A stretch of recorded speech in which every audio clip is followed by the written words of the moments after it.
ஓம் சாந்தி. பாப்தாதாவின் பாலனை மற்றும் பாதுகாப்பு என்ற ஆன்மீக முன்னேற்றத்திற்கான தொடரில் உங்களை மீண்டும் சந்திப்பதில் பெருமகிழ்ச்சி அடைகின்றேன். இன்று நாம் சமாதான சுரூபமாக இருப்பதை பற்றி பகிர்ந்து கொள்ள இருக்கின்றோம். ஆக பாப்தாதாவுடைய நீண்டகால ஆசை என்று பார்க்கும்போது ஒரு 3 விஷயத்தை நம்ம எடுத்துக்கலாம். ஒன்று, பாபாவுடைய ஆசை குழந்தைகள் திருப்தியான மணியாக ஆக வேண்டும். இது பாபா ரொம்ப நாளாக குழந்தைகள் மேலே சுப ஆசை வச்சுருக்காங்க. இரண்டாவது, குழந்தைகள் தடைகளை வென்றவர்கள் ஆகணும். இந்த விஷயத்தை சொல்லும்போது பாபா ஒவ்வொரு குழந்தைகளும் நிர்விக்னமாகணும், ஒவ்வொரு சென்டரும் நிர்விக்னமாகணும், ஒவ்வொரு ஜோனும் நிர்விக்னமாகணும் அப்படின்னு பாபா சுபமான ஆசை வச்சிருக்காங்க. இதில் 3வது விஷயத்தை பார்க்குறோம். பாபாவுடைய சுபமான ஆசை என்னென்ன? சமாதான சுரூபமாக வேண்டும். பொதுவாக பாபாவுடைய முரளியில் பாபா ரொம்ப தெளிவுபடுத்துவாங்க, குழந்தைகள் நீங்கள் காரணம் சொல்கிறத நிறுத்துங்க, நிவாரணம் செய்யுங்க, நிவாரண சுரூபம் ஆகுங்கன்னு பாபா சொல்லுவாங்க. ஆனால் பாபாவுடைய லெவல் ரொம்ப உயர்வாக இருக்குது. காரணங்கள் சொல்வது, அப்புறம் அதை சரி செய்து நிவாரணம் செய்வது, இதோட நேரமாகும், உங்களுடைய உழைப்பு தேவைப்படும் அப்படின்னு சொல்லி பாபா சமாதானமாக இருக்க சொல்கிறான். இது ரொம்ப மிக உயர்ந்த நிலை. சமாதான சுரூபம் என்றால் என்ன? காரணங்களுக்கே நாம் இடம் கொடுக்காமல் இருக்கக்கூடிய மனநிலை. அதாவது நோ கொஸ்டின், நம்முடைய மனதில் கேள்விகளே இல்லாத ஒரு மனநிலை. நோ கம்ப்ளைண்ட், தன்னை பற்றியும் பிறரை பற்றியும் சூழ்நிலையை பற்றியும் புகார் செய்யாத ஒரு மனநிலை. அதைத்தான் சமாதானம் என்று சொல்லப்படுகிறது.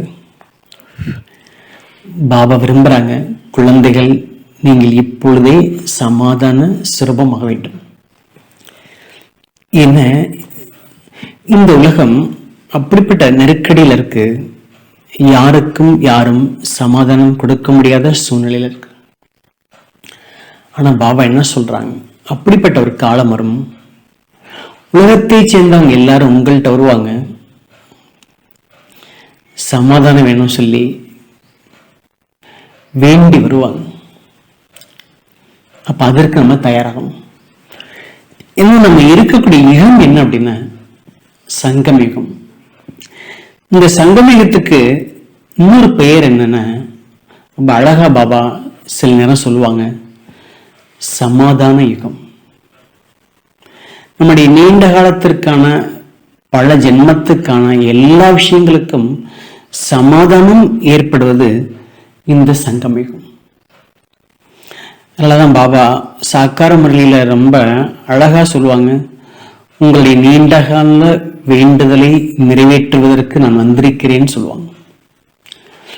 நீண்டகால உங்களுடைய மன விருப்பத்தை நிறைவேற்ற வந்திருக்கேன் அப்படின்னு பாபா சொல்லுவாங்க.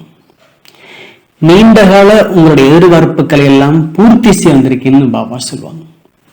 அப்ப இந்த சங்கமயுகத்துலதான் நமக்கு எல்லா விஷயத்திற்கும் தீர்வு என்பதை விட சமாதானம் என்பது ஏற்படுகிறது. அதற்கான தெளிவு பாபா கொடுக்கிறாங்க. ஆக சமாதானத்திற்கான விஷயத்தை பார்க்கும்போது, ஒன்று, நாம் தனக்குத்தான் சமாதானமாக இருக்க வேண்டியிருக்கு. தன்னை பற்றிய விஷயங்கள், தன்னை சார்ந்த விஷயங்கள் அல்லது தனக்கு பாதிப்பு ஏற்படக்கூடிய விஷயங்கள்லேருந்து நம்ம சமாதானம் ஆகணும். குறிப்பாக தன்னை பற்றிய விஷயங்கள் பார்க்கும்போது, ஒன்று, நமக்கு வரக்கூடிய தடைகள், அந்த விஷயத்துல நம்ம சமாதானம் பண்ணணும். நமக்கு ஏற்படக்கூடிய நெருக்கடியான சூழ்நிலைகள், இதுக்கு நாம் தனக்குத்தானே சமாதானம் பண்ணணும். அதே நேரம் தனக்கு ஏற்படக்கூடிய கர்ம வினையின் பாதிப்பு, இதுலயும் நம்ம தனக்குத்தான் சமாதானம் பண்ணணும். அப்ப முதல்ல பார்க்கிறோம், நமக்கு வரக்கூடிய தடைகளுக்கு நம்ம சமாதானம் பண்ண வேண்டியிருக்கு. சமாதானம் என்றால் தனக்குத்தானே நல்ல எண்ணங்களை கொடுத்து அந்த தடைகளின் பாதிப்பிலிருந்து தன்னை தான் விடுவித்துக் கொள்ள வேண்டியிருக்கு. அப்ப இதுக்குதான் பாபா என்ன சொல்றாங்க, ஞானத்தின் பலம் தேவைங்கிறாங்க. ஞானம்ங்கிறது நிறைய விஷயங்கள், நிறைய பாயிண்ட்ஸ். ஞானத்தின் பலம் என்றால் என்ன? ஞானத்தினுடைய சாரம். ஞானத்தின் சாரத்தை நாம் பயன்படுத்தும் போது நாம் தனக்குத்தானே சமாதானம் செய்ய முடியும். அப்ப தடைகள் வருது, பாபா என்ன சொல்றாங்க, தடைகள் உங்களுக்குள் உறங்கி கிடக்கும் சக்திகளை வெளிப்படைக்கு வருது. ஸ்டூடெண்ட்டுக்கு பரீட்சையே வைக்கலன்னா அந்த ஸ்டூடெண்ட்டுடைய திறமை என்னன்னு வெளிப்படுத்த முடியாது. அப்ப தடைகள் வருது அப்படின்னா என்ன அர்த்தம்? அது என்னுடைய சக்திகளை வெளிப்படைக்கு வருதுங்கிறத ரொம்ப தெளிவா தீர்க்கமா நம்ம புத்தியில பதிய வைக்கணும். அடுத்து பாருங்க, நமக்கு ஏற்படக்கூடிய சூழ்நிலை, நெருக்கடியான சூழ்நிலைகள். இந்த நெருக்கடியான சூழ்நிலை பத்தி சொல்லும்போது பாபா என்ன சொல்றாங்க, உங்களுடைய சுயஸ்திதி சக்திசீல இருந்தால் நெருக்கடியான சூழ்நிலை வரலாம், வந்தாலும் அந்த பாதிப்பு ஏற்படாது. ஏன்னா சூழ்நிலை எல்லாமே மாறக்கூடியதுதான். ஒரு நாள் எல்லாமே மாறும், சீக்கிரம் மாறும். இந்த சூழ்நிலையோட நான் சக்திசாலியான ஆத்மா, தன்னுடைய சுயஸ்திதி, நான் ஆத்மா என்றும் அழியாத ஆத்மா, அழியாத ஆத்மாவை எந்த சூழ்நிலையும் எதுவும் செய்ய முடியாது. சூழ்நிலை தற்காலிகமானது, நான் ஆத்மா நிரந்தரமானவன், என்றும் அழியாதவன். இது ஞானத்தினுடைய சாரம். அதே நேரம் பாருங்க, கர்மவினை ஏற்படுது, சரீரத்துல பாதிப்பு வருது, உடல்நிலை பாதிப்பு, வியாதி. இந்த நேரம் நம்ம மனசுல நிறைய எண்ணங்கள் ஓடும், அதை பற்றிய சிந்தனை, அதை பற்றிய பயம் கூட வரலாம். அந்த இயலாமையின் காரணமாக பல குழப்பங்கள் வரலாம். அப்ப அந்த நேரத்தில் நம்ம என்ன செய்யணும், தனக்குத்தான் சமாதானம் செய்ய வேண்டும். இப்படி சமாதானம் படுத்துறது பாபா என்ன சொல்றாங்க, உங்களுடைய எதிர்காலத்தை பாருங்க. எதிர்காலத்தில் உங்களுக்கு கிடைக்கக்கூடிய பிராப்தியை பாருங்க, வாழ்க்கையை பாருங்க. அங்கு உங்களுக்கு கிடைக்கக்கூடிய பல ஜென்மத்துக்கு கிடைக்கக்கூடிய ஆரோக்கியமான சக்தி வாய்ந்த சரீரத்தை நினைச்சு பாருங்க. அப்ப இந்த நேரம் நம்ம என்ன பண்ணணும், நான் என்னுடைய கணக்குகளை நான் முடித்து கொண்டிருக்கிறேன். அதன் பிறகு கர்மவினையின் பாதிப்போ, கர்மவினையின் பந்தனங்களின் பாதிப்போ எதுவுமே வராது. இந்த கடைசி ஜென்மத்துல நான் மிகுந்த மகிழ்ச்சியோட என் கணக்கை முடிச்சிட்டு இருக்கேன். அந்த கணக்குன்னு சொல்றோட சிலர் அதை டெஸ்ட் பேப்பர்னு சொல்லலாம். ஏன்னா கணக்குன்னு சொன்னக்கூட சிலர் ரொம்ப ஒரு விரக்தியான என்னோட வரும், எனக்கே இந்த கர்ம கணக்கு வந்ததுன்னு சொல்லி டெஸ்ட் பேப்பர். இது எனக்கு டெஸ்ட் பேப்பர். நான் இந்த இயற்கையால் ஆக்கப்பட்ட இந்த பழைய சரீரத்தின் பாதிப்பை என்னால் வெல்ல முடியும். ஏன்னா பாபா என்ன சொல்ற, நீங்க இயற்கை வெல்லணும்னு சொல்றாங்க பாபா. இயற்கை வெல்வது என்றால் என்ன? இயற்கை என்பது பெரிய உலகத்தை சார்ந்த விஷயங்கள். நம்மை பொறுத்தவரை இயற்கை என்பது என்ன? இந்த சரீரம் தான். இந்த சரீரத்தினுடைய பாதிப்பை வெற்றியடைந்தால் இயற்கையை வெற்றியடைவது. அப்ப நான் ஆத்மா, இயற்கையின் எஜமான், அவ்வளவுதான்.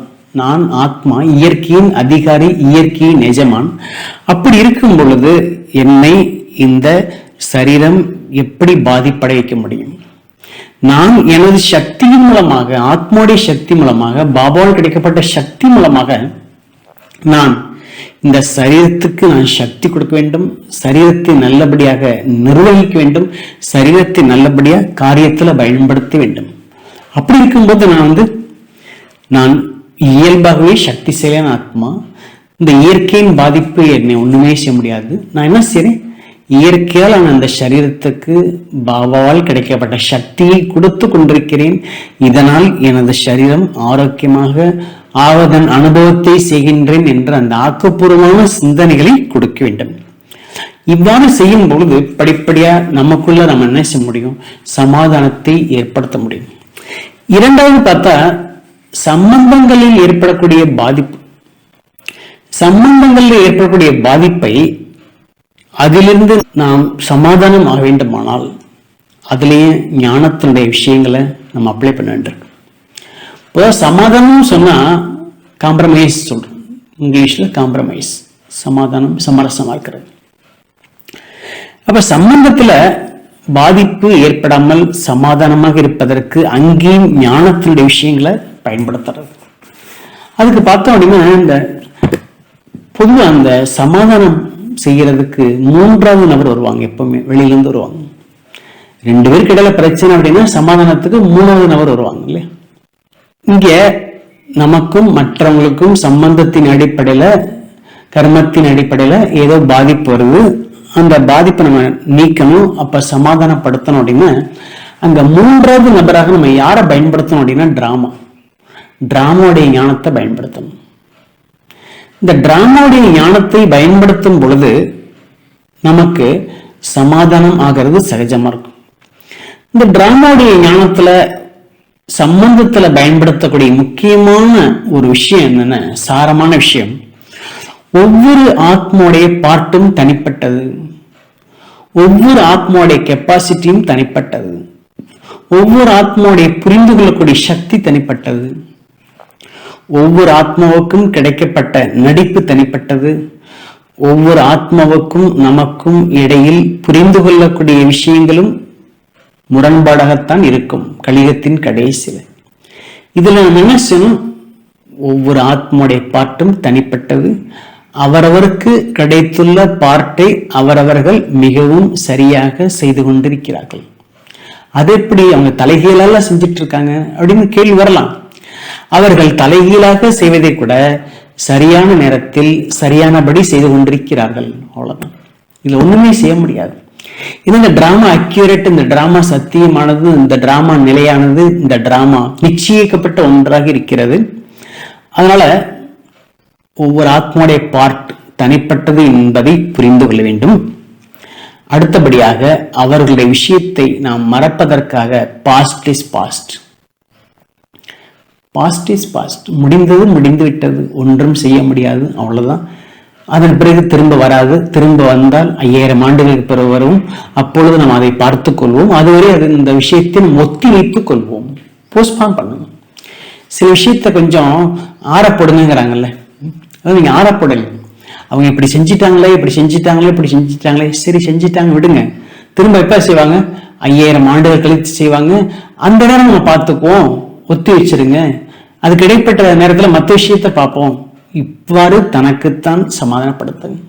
அதே நேரம் பாருங்க, 3வது விஷயத்தை நம்ம எடுத்துக்கிறோம். டிராமால சம்பந்தத்துக்கு இடையில் பாதிப்பை ஏற்படுத்தக்கூடிய விஷயங்களை சமாதானப்படுத்துறதுக்கு 3வது விஷயம், நத்திங் நியூ, எதுவும் புதியதல்ல. 5000 ஆண்டுகளுடைய சுழற்சியில ஒவ்வொரு முறையும் இவ்வாறு நடந்து கொண்டிருந்தது, இவ்வாறு நடக்கின்றது, இவ்வாறு நடக்கும், அவ்வளவுதான். நத்திங் நியூங்கிற அந்த பாடத்தை நாம் உறுதிப்படுத்திக் கொண்டால் நிச்சயமாக நமக்கு நாம் சமாதானம் செய்ய முடியும். இந்த ஞான மார்க்கத்தில் மிகவும் புத்திசாலி யார் என்றால், தன்னுடைய உள் மனதை எப்பொழுதும் அமைதியாக வைத்துக் கொள்பவர்கள். அது சப்கான்சியஸ் மைண்டுன்னு சொல்லப்படுகிறது. அதே நேரத்தில் விருத்தின்னு சொல்லப்படுகிறது. விருத்தி, தன்னுடைய விருத்தி, தன் உள் மனதை யார் எப்பொழுதும் அமைதியாக வைத்துக் கொள்கிறார்களோ அவர்கள்தான் சக்திசாலி. தன்னுடைய உள் மனதை நாம் சக்திசாலியாக அமைதியாக வைத்துக் கொள்ளும் பொழுது நம்முடைய எண்ணங்கள் சக்திசாலியாக இருக்கும். அந்த எண்ணங்கள் சூழ்நிலையில பரவும். அதன் காரணமாக சூழ்நிலையில் ஏற்படக்கூடிய எந்த விதமான பாதிப்பும் நம்முடைய மனதில், நம்முடைய புத்தியில் எந்த விதமான தாக்கத்தையும் ஏற்படுத்தாது. தன்னுடைய உள் மனதை அமைதியாக வைத்துக் கொள்வதற்கான பயிற்சியை நம்ம செய்யணும். இதற்கு நம்ம அதிகாலை நேரத்துல ஒரு 10 நிமிடம் 15 நிமிடம் தன்னுடைய உள் மனதிற்கு ஆக்கப்பூர்வமான சக்திசாலியான எண்ணங்களை கொடுக்க வேண்டும். இந்த மாதிரி சங்கல்பம், ஒரு 3 சங்கல்பம். இன்றைய நாள் எனக்கு கிடைத்துள்ள விசேஷமான நாள். இன்று எனக்கு கிடைப்பது, நடப்பது, ஆவது எல்லாமே நன்றாகவே இருக்கும். இந்த விஷயத்தை பதிவு பண்ணணும். அடுத்து, இன்று நான் எல்லார்கிட்டையும் அன்பாக நடந்து கொள்வேன், எல்லோருமே எனக்கு அன்பாக இருப்பார்கள், என்னோட அன்பாக நடந்து கொள்வார்கள் என்ற சங்கல்பத்தை பதிவு பண்ணணும். 3வது, இன்னைக்கு எனக்கு நடக்கிறது எல்லாமே வெற்றிகரமாக தான் இருக்கும். என்னுடைய முயற்சியில, என்னுடைய முன்னேற்றத்துல, என்னுடைய காரியத்துல, என்னுடைய பொறுப்பை கவனிக்கிறதுல எனக்கு எல்லாமே நன்றாகவே நடக்கும் என்ற நல்ல எண்ணங்களை நாம் அதிகாலையில் பதிவு வைக்கணும்.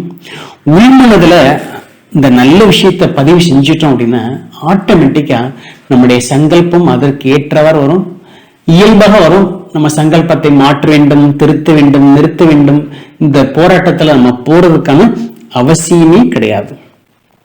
அதனால அந்த ஞானத்தினுடைய சாரம் ரொம்ப ரொம்ப முக்கியமானதாக இருக்கிறது.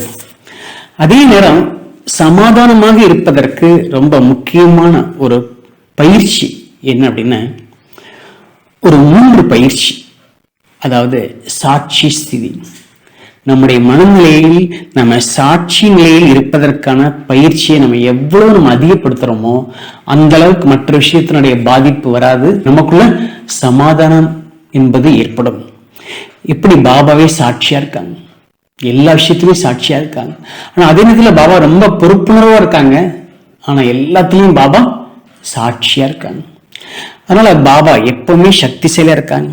அப்ப நாம் கூட எந்த அளவுக்கு சாட்சியா இருக்கோமோ அந்த அளவுக்கு சக்திசாலியா இருப்போம். பாபா கிட்ட நம்ம போய் சந்திப்பு செய்யறோம், பாபா நம்மள உட்காந்து நம்ம யோகா பண்றோம், எத்தனை விஷயத்தை எடுத்துட்டு நம்ம போறோம், இதை சொல்லணும், அதை சொல்லணும், அதை சொல்லணும்னு. சில விஷயங்கள் தான் நம்ம பாபாட்ட மானசீகமா கூட சொல்லுவோம், நிறைய விஷயங்கள் சொல்ல கூட மாட்டோம். ஆனா அந்த விஷயத்தினுடைய பாரம் நம்மளை விட்டு போயிடும். அந்த விஷயத்தினுடைய பாரம் நம்மளை விட்டு போகுதுனால அர்த்தம் என்ன, நமக்கு சமாதானம் கிடைச்சிருச்சு அர்த்தம். அப்ப காரணம் என்ன, பாபா சாட்சியாக இருக்கிறார், சக்திசாலியாக இருக்கிறார். அவருடைய சக்திகள் நம்மளை ஆட்கொள்ளும் பொழுது நமக்கு எந்த விதமான பாதிப்பும் ஏற்படுவதே கிடையாது. அப்ப நம்ம இந்த சாட்சி நிலை என்று சொல்லும் பொழுது இது ரொம்ப சக்தி வாய்ந்த நிலை.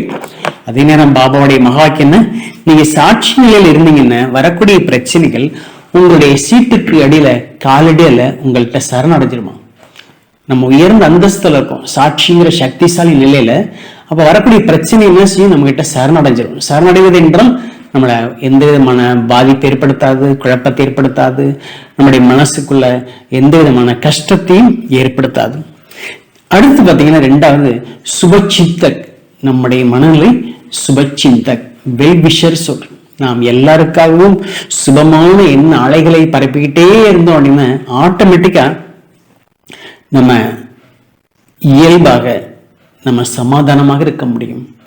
சுபச்சிந்தக், வெல்விஷர் சொல்றோம். அந்த சுப சிந்தனையின் சக்தியானது அப்படிப்பட்ட ஒரு நல்ல மாற்றத்தை ஏற்படுத்தும். அதன் காரணமாக நம்முடைய மனநிலை சமாதானமாக முற்றிலும் அமைதியாக இருக்கும். அந்த சுப சிந்தக்காக இருக்கக்கூடிய இந்த ஒரு பயிற்சியை நம்ம செய்வது ரொம்ப ரொம்ப அவசியமானது. அடுத்த ஒரு ஸ்திதி என்ன அப்படின்னா, பாபா சொல்றாங்க, நீங்க அனைவருக்கும் அடைக்கலம் தரும் ஆத்மாங்கிற அந்த ஸ்திதியில இருங்க. அடைக்கலம் இந்த இடத்துல நான் எல்லாருக்குமே ஆதரவு கொடுக்கணும், எல்லாருக்கும் நான் ஒத்துழைப்பு கொடுக்க வேண்டும், எல்லோருக்கும் சரியான பாதை காட்ட வேண்டும். நம்ம யாரையும் ஒதுக்கக்கூடாது. ஏன்னா யாரையாவது ஒதுக்கணும், வெறுக்கணுங்கிறப்ப நமக்குள்ள குழப்பம் வந்துடும், நமக்குள்ள சமாதானம் இருக்காது சம்பந்தத்துல. பாபா என்ன சொல்றாங்க, நான் எல்லாருக்கும் அடைக்கலம் தரேன், நீங்களும் எல்லாருக்கும் அடைக்கலம் கொடுங்க. அடைக்கலம் என்றால் உண்மையான ஆன்மீக அன்பு செலுத்துங்க, உதவி செய்யுங்க. அவங்க பலகீனமா இருக்காங்க, அவங்க பலகீனத்தை கடந்து செல்வதற்கான சக்தியை கொடுங்க, ஊக்கம் உற்சாகம் கொடுங்க. இந்த நான் அடைக்கலம் கொடுக்கக்கூடிய ஆத்மா சகார தாதான்னு சொல்றார் பாபா. சகாரான அடைக்கலம், அடைக்கலம் கொடுக்கக்கூடிய வள்ளல் என்ற அந்த ஒரு ஸ்திதியில நிலைத்திருக்கும் பொழுது இயல்பாகவே நமக்குள்ள சமாதானம் என்பது ஏற்படும். அந்த சமாதான சுரூபத்தில் இருப்பதன் மூலம் நாம் இன்னும் சக்திசாலியாக இருக்க முடியும். அடுத்து பாத்தீங்கன்னா இதற்கு நம்ம செய்ய வேண்டிய பயிற்சி என்னன்னு பார்க்கிறோம். பாபா சொல்றாங்க, பாபாவுக்கு எல்லாரை பற்றியும் தெரியும், எல்லாமே தெரியும். ஆனாலும் பாபா எப்படி இருக்காங்க, பாபா எப்பொழுதுமே சக்திசாலியாக மகிழ்ச்சியா இருக்காங்க. அவ்வியக்த பாப்தாதா கிட்ட குழந்தைகள் ஆன்மீக உரையாடல் செய்யும் பொழுது தனிப்பட்ட முறையில பேசும்போது கேட்டாங்க, பாபா நீங்க எப்படி எல்லா நேரமும் இவ்வளவு மகிழ்ச்சியா ஆனந்தமா இருக்கீங்க, ஆயிரக்கணக்கான குழந்தைகளை சந்திக்கிறீங்க ஒரே நேரத்துல, ஒவ்வொருத்தருடைய நிலையும் தனிப்பட்டது, ஆனாலும் நீங்க எவ்வளவு அமைதி, எப்பவுமே அந்த மகிழ்ச்சியா ஆனந்தமாகவே இருக்கீங்கன்னு கேட்டாங்க. இப்போ பாபா சொன்னாங்க, நான் குழந்தைகளுடைய நிகழ்கால சுரூபத்தை பார்க்கறது கிடையாது. இப்போ எப்படி இருக்காங்க நான் அதை பார்க்கறது இல்லை. இவர்கள் எதிர்காலத்தில் என்ன ஆக போகிறார்கள், இவர்களுடைய எதிர்கால சுரூபம் என்ன, உண்மையான சுரூபம் என்ன அப்படிங்கிறத ஒவ்வொரு குழந்தைகளையும் அந்த உயர்ந்த கண்ணோட்டத்தோட பாபா பார்க்குறாங்க. பாபா அப்படி முரளியில் நம்ம கேட்குறோம், மாலையில் வரக்கூடிய கடைசி மணியாக இருக்கும் குழந்தைகள் மேலோட எனக்கு உள்ளபூர்வமான அன்பு இருக்குன்னு பாபா சொல்றாங்க. மாலையில முதல்ல வரக்கூடிய குழந்தைகளுக்கும் அன்பு இருக்கு, கடைசியில் வரக்கூடிய குழந்தைகள் மேலேயும் அன்பு இருக்கு. அதுக்காக கடைசியில் வந்தா கூட பரவாயில்ல அன்பு செலுத்துவாருன்னு நம்ம இருந்துட முடியாது. அர்த்தம் என்னன்னா, பாபா எல்லாருமேலையும் உயர்ந்த கண்ணோட்டத்தை வச்சிருக்காங்க. அப்ப பாபா எல்லா குழந்தையுடைய எதிர்கால சுரூபம், சம்பூர்ண சுரூபத்தை பார்க்கறாங்க, ஒரு முழுமையான சுரூபத்தை பார்க்கறாங்க. அதே போல நாமும் ஒவ்வொரு ஆத்மாவுடைய சம்பூர்ணமான சுரூபத்தை, உண்மையான சுரூபத்தை, இயல்பான சுரூபத்தை பார்க்கும் பொழுது நமக்கு உண்மையிலே மேல அன்பு வரும், ஒத்துழைப்பு கொடுப்போம், ஒற்றுமை என்பது நம்ம ஏற்படும். ஏன்னா நம்ம எல்லாருமே சத்தியுகத்துல தெய்வாத்மாவாக ஆகக்கூடியவர்கள், தெய்வாத்மானாலே நிறைஞ்சிருப்பாங்க, எந்த குறையில்லாம இருப்பாங்க, சம்பூர்ணமா இருப்பாங்க. அப்ப அப்படிப்பட்ட சுரூபத்தை நாமும் பாபாவை போலவே ஒவ்வொருத்தரையும் பார்த்தோம் அப்படின்னா ஆட்டோமேட்டிக்கா நமக்கு சமாதானம் என்பதற்கும் மனசுல முரண்பாடான விஷயங்கள் எதுவுமே வராது. அடுத்து பார்த்தீங்கன்னா பாபா சொல்றாங்க, பாபாவுடைய குழந்தையாக ஆவது, இருப்பது, பாபாவை பின்பற்றி செல்வது, இதுல எல்லா லெவல்லையும் ஒவ்வொருத்தரும் விசேஷமான ஆத்மாக்கள். ஏன்னா ஈஸ்வரனுடைய குடும்பம். ஒரு குடும்பத்துக்கு தலைவன் யார், அதை பொறுத்து அந்த குடும்பத்துக்கு பெருமை இருக்கும், அந்த குடும்பத்தை சேர்ந்த எல்லாருக்குமே பெருமை இருக்கும். அப்ப நம்முடைய சங்கமிகத்தினுடைய பிராமண குடும்பத்துக்கு தலைவன் யாரு? இந்த யஜ்யம், இந்த பரிவாரம் யாரால் படைக்கப்பட்டது? பரமாத்மாவால் படைக்கப்பட்டது. பிரஜாபிதா பிரம்மா பாபா மூலம் பாலனை செய்யப்பட்டு தொடர்ந்து வளர்ச்சி அடைந்து கொண்டிருக்கிறது. அப்ப பாபா என்ன சொல்றாங்க, இந்த குடும்பத்தை சேர்ந்த ஒவ்வொருத்தரும் விசேஷமான ஆத்மாக்கள், மகான் ஆத்மாக்கள், தேவாத்மாக்கள். அப்போ இந்த உயர்ந்த கண்ணோட்டம் வரும் பொழுது நாம் எல்லா விஷயத்துக்கும் இயல்பாகவே சமாதானமாக இருக்க முடியும். மூன்றாவது ரொம்ப முக்கியமான விஷயம் என்ன, பாபா சொல்கிறார், நீங்கள் பாபா குழந்தை ஆனவுடனே பாபா என்ன செய்யறதா, நீங்கள் யாராக இருந்தாலும் சரி, எப்படி இருந்தாலும் சரி, எங்கிருந்து வந்தாலும் சரி, நான் உங்களை மனதார ஏற்றுக்கொள்கிறேங்கிறார் பாபா. பாபா நம்முடைய நிகழ்காலத்தினுடைய எந்த விஷயங்கள், குறைகள் எதையுமே பார்க்கல, மனதார ஏற்றுக்கொள்கிறார். காரணம் என்ன, பாபா நம்முடைய எல்லா விஷயங்களுக்கும் மன்னிப்பு தருகிறார். மன்னிக்கிறதுனால பாபாவுக்கு மற்ற எந்த விஷயங்களும் தெரியறதில்லை, எந்த விஷயமும் பெருசா தெரியறதில்லை. அதே போல நாமும் பிறரை மன்னிக்க வேண்டும். எந்த அளவுக்கு நாம் மன்னிக்கக்கூடிய பழக்கத்தை கொண்டு வரோமோ அந்த அளவுக்கு நம்முடைய மனநிலை ரொம்ப சாந்தியா இருக்கும். கேள்விகள் வராது, குழப்பம் வராது, நாம் ரொம்ப சமாதானமாக இருப்போம். இவ்வாறு இந்த 3 விதமான பயிற்சியை நம்ம செய்யும் பொழுது நாம் இயல்பாகவே சமாதான சுலபமாக இருக்க முடியும். ஆக இன்றைய காலத்துல சம்பந்தங்கள்ல, கர்மச்சேத்திரத்துல வரும்போது நிறைய விஷயங்கள் நம்ம பார்க்கிறோம், நிறைய விஷயங்களை கேட்கிறோம். சில நேரம் என்ன பண்றோம், நம்ம மற்றவங்களுக்கு கரெக்ஷன் கொடுக்குறோம், மற்றவங்களை திருத்துறதுக்கு முயற்சி பண்றோம், நல்ல எண்ணத்தின் அடிப்படையில தான். ஆனாலும் கூட இன்றைய காலத்துல நம்ம யாருக்காவது கரெக்ஷன் கொடுத்தா அவங்களுக்கு நம்ம பிடிக்காதவங்கள ஆயிடுறோம். ஏன், சில நேரம் சில நமக்கு எதிரியே கூட ஆயிடுறாங்க. நம்ம நல்ல எண்ணத்துல கரெக்ஷன் பண்றோம், நமக்கு விரோதம் ஆயிடுறாங்க. அதனால பாபா என்ன சொல்றாங்க, அதுலயும் நீங்க சூழ்நிலை பாருங்க, இடத்த பாருங்க, அந்த தனிப்பட்ட மனிதரை பாருங்க, அதுக்கு ஏற்றவாறு உங்களுடைய கருத்துக்களை சொல்லுங்க. இப்படி செஞ்சா நல்லா இருக்கும், இப்படி செஞ்சா நல்லா இருக்கும், அப்படி சொல்லுங்க. இப்படி செய்யுங்கன்னு நம்ம சொல்றோம், அது கரெக்ஷனா தெரியுது. இப்படி செஞ்சா நல்லா இருக்கும்னு சொன்னா சஜஷனா இருக்கு. இப்போ சஜஷனை கூட ஏத்துக்கிறாங்க, கரெக்ஷன் எல்லாராலையும் ஏற்றுக்கொள்ளக்கூடிய சக்தி இல்லை. அப்ப இவ்வாறு நாம் நம்முடைய அந்த நடைமுறையோட சில மாற்றங்களை கொண்டு வரும் பொழுதுதான் நாம் நமக்கு நம்மளே சமாதானமாக இருக்க முடியும். ஆக பாபாவுடைய நீண்டகால ஆசை என்ன? குழந்தைகள் சமாதானமாக இருக்க வேண்டும், இந்த உலகத்தை சமாதானமாக ஆக்க வேண்டும். அப்படிப்பட்ட உலகம் உருவாகும். அந்த உலகத்துல அமைதி இருக்கும், மகிழ்ச்சி இருக்கும், அன்பு நிறைந்திருக்கும். அப்ப அதுக்கு நாம் இப்ப இருந்தே நாம் தன்னைத்தான் தயார் செய்ய வேண்டும். நாம் எல்லா விஷயத்திலும் சமாதானமாக இருக்கணும். அதே நேரம் சுருக்கமா சமாதானமாக இருப்பது என்றால் என்ன? ஒரு பிரச்சனையிலிருந்து, ஒரு விஷயத்திலிருந்து நாம் எவ்வளவு சீக்கிரம் நம்மளை வெளியே கொண்டு வரோம் அதை பொறுத்து நம்ம சமாதானமா இருக்கோம்னு சொல்லப்படுகிறது. அதாவது ஒரு விஷயத்தை நம்ம எந்த அளவுக்கு சீக்கிரம் விடுறோமோ, எந்த அளவுக்கு சீக்கிரம் அதை மறக்கிறோமோ அதை பொறுத்துதான் சமாதானம் என்று சொல்லப்படுகிறது. அப்ப இதுக்கெல்லாமே அடிப்படை என்ன? ஞானத்தினுடைய சாரம், ஞானத்தின் சக்தியை பயன்படுத்தணும், பாபாய் போன்ற ஸ்திதியை பயன்படுத்தணும். அதே நேரத்தில் ஒரே ஒரு வார்த்தையை நாம் அடிக்கடி மனதார பயன்படுத்தணும். எந்த விஷயங்கள் நடந்தாலும், யாரால் நடந்தாலும் பரவாயில்லை என்ற ஒரு வார்த்தையை ஒரு மந்திரமாக பயன்படுத்தணும். பரவாயில்ல, பரவாயில்ல, பரவாயில்ல, அவ்வளவுதான். இந்த ஒரு வார்த்தையை பயன்படுத்தினாலே போதும், பிரச்சனைகள் பரவாமல் இருக்கும். பிரச்சனைகளுக்கான தீர்வு மட்டுமல்ல, பிரச்சனைகளின் பாதிப்பே இல்லாத சமாதானமான நிலையை நம்ம உருவாக்க முடியும். இப்ப சமாதானமாக இருப்பதற்கான சிந்தனை பயிற்சியை நாம் ஒரு 3 நிமிடம் செய்வோம். ஓம் சாந்தி.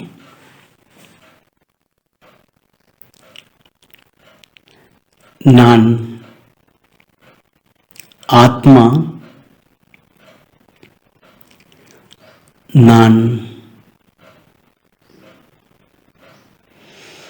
அமைதியின் தேவன், அமைதியின் கடல், பாபாவின் குழந்தை. நான் என் உள் மனதை பார்க்கின்றேன். அந்த உள் மனதில் அமைதியை பார்க்கின்றேன், சக்தியை பார்க்கின்றேன். இதனால் என் மனநிலையை தெளிவாக காண்கின்றேன். நான் ஆத்மா. இந்த முழு உலகத்திலும் அமைதியை பரப்புவதற்காக, சமாதானத்தை ஏற்படுத்துவதற்காக பொறுப்பாக இருக்கின்றேன். என்னுடைய காரியம் பாபா செய்வதை நானும் செய்ய வேண்டும். ஆகவே என் மனதில் உள்ள சக்திகளை நான் பார்க்கின்றேன். என் மனதில் உள்ள சக்திகளை நல்ல எண்ணங்களாக என்னை சுற்றிலும் பரப்புகின்றேன். இதனால் நான் உண்மையான ஒரு இனிமையான அமைதியை அனுபவம் செய்கின்றேன். இந்த அமைதியின் அலைகள் என்னை சுற்றி பரவிக்கொண்டிருக்கிறது. இந்த அமைதி அலைகள் என்னை பாதுகாக்கின்றது. நான் இருக்கும் இடத்தில் பரவுகின்றது.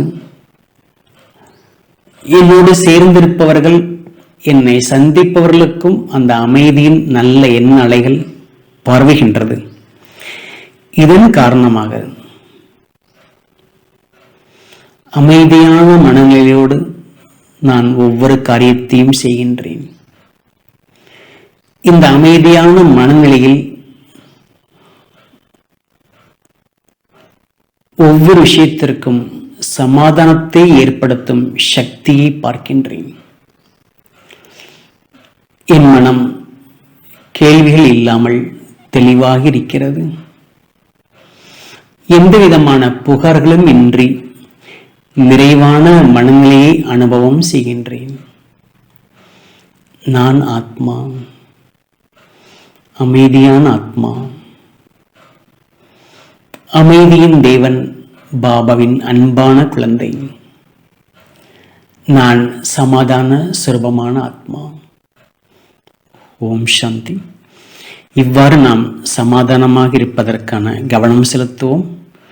சமாதானமாக இருந்து உலகத்தை சமாதானமாக்கி பாபாவுடைய காரியத்தில், உறுதுணையாக இருந்து பாபாவுடைய புதுலக காரியத்தை நிறைவேற்றுவதற்கு காரணமாக பொறுப்பாளராக இருந்து பல மடங்கு பிராப்திகளை சேமிப்பு செய்வோம். நன்றி, வணக்கம். ஓம் சாந்தி.